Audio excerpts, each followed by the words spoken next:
एखाद्या महिलेला शारीरिक किंवा मानसिक त्रास होत असेल तर ती महिला तिच्या पतीच्या विरोधात किंवा पतीच्या नातेवाईकाच्या विरोधात सुद्धा छळाची केस दाखल करू शकते। परंतु जर परिस्थिती अशी असेल, त्या महिलेच्या पतीचे विवाहबाह्य संबंध आहेत आणि त्या पतीची प्रियसी आणि तिचा पती त्या महिलेला जर शारीरिक आणि मानसिक त्रास देत असतील,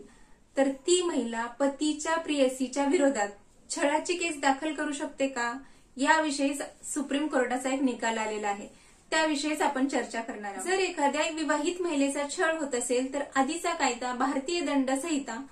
कलम 498 व आताचा नवीन कायदा भारतीय न्याय संहिता कलम 85 नुसार ती महिला पतीच्या व पतीच्या नातेवाईकांच्या विरोधात छळाची केस दाखल करू शकते। पूर्वीचा कायदा आयपीसी सेक्शन 498 आणि आताचा कायदा बीएनएस सेक्शन 85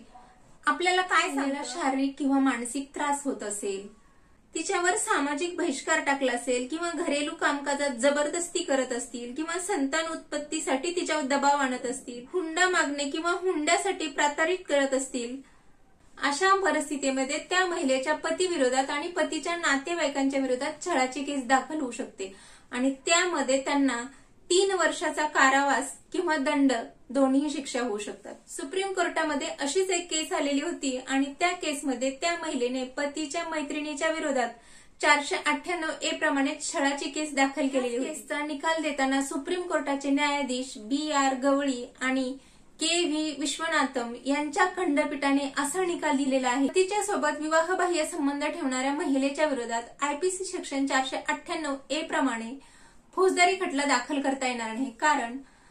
ती प्रियसी किंवा रोमॅन्टिक पार्टनर त्या पतीच्या नातेवाईकामध्ये येत नाहीत। त्यामुळे एखादी मैत्रीण किंवा अशी स्त्री की ज्या स्त्रीचे त्या पुरुषाबरोबर विवाहबाह्य संबंध आहेत, ती स्त्री त्या महिलेच्या पतीच्या नातेवाईकामध्ये येत नाही, त्यामुळे आयपीसी सेक्शन 498A प्रमाणे तिच्यावर छळाची केस सुद्धा दाखल करता येणार नाही। आणि त्याचबरोबर सुप्रीम कोर्टाने सुविध वर्सेस राज्य पोलीस निरीक्षक व इतर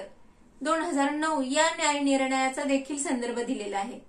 आणि या केसमध्ये असे नमूद केलेले आहे की नातेवाईक म्हणजे रक्त किंवा दत्तक व्यक्ती, म्हणजेच रक्ताची नाती असलेली व्यक्ती किंवा दत्तक घेतल्यानंतर नातेवाईक झालेली व्यक्ती। त्यामुळे पतीची मैत्रीण किंवा त्याची प्रियसी नातेवाईकामध्ये येत नाही